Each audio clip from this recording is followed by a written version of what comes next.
Hi, welcome. Now I'm going to show you how to get decimal part of a number. Okay, so there are in our formulas and many occasions we want to check we want to have only the decimal part. Then I will show you how to get the decimal part of a number. What we have is the function called, I have a set of numbers here. I will show to you. There is a function called trunk.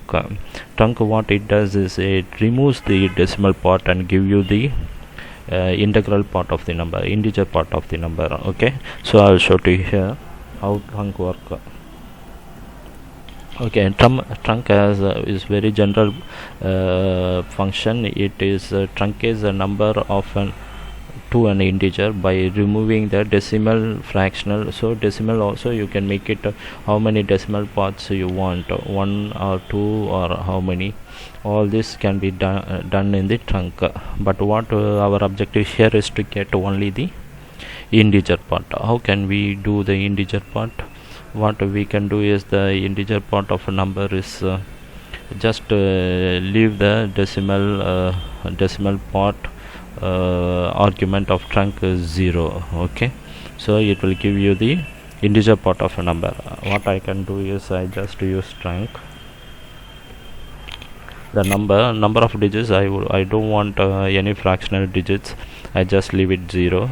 So I just only get the number, then it will give me only the integer part of the number. Similarly for 34.2, it is 34. 45.9, it is minus 45.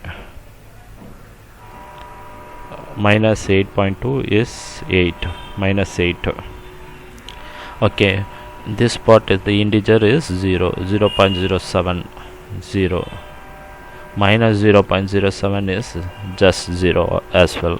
Okay, so the integer part is integer part of a number can be achieved by trunk function. Okay, now what I'm going to do, but our objective is to get a decimal part of a number. Because we don't have a direct function to get a decimal part, we are using this formula. Is the number minus the trunk of the number. Okay, this will give you the decimal part of a number. Okay, 0.8. okay, so how you can do is you can get the number minus trunk of the number. The trunk of the number is the decimal part of the number, and minus, you are subtracting that number from the original number. The integer part of the number, you subtract the integer part of the number from the original number, you will get only the decimal part of the number. Okay, for minus 45.9, decimal part is minus 0.9. okay, similarly minus 8.2, decimal point is minus 2. okay, minus 0.2.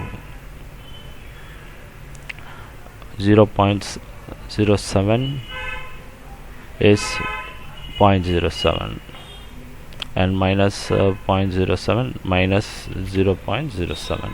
okay, this is the way you will get the decimal part of the number. Okay, I hope this video is helpful to you how to get a decimal part of a number, and please subscribe to my channel so that you will find a lot of Excel examples, and God bless you.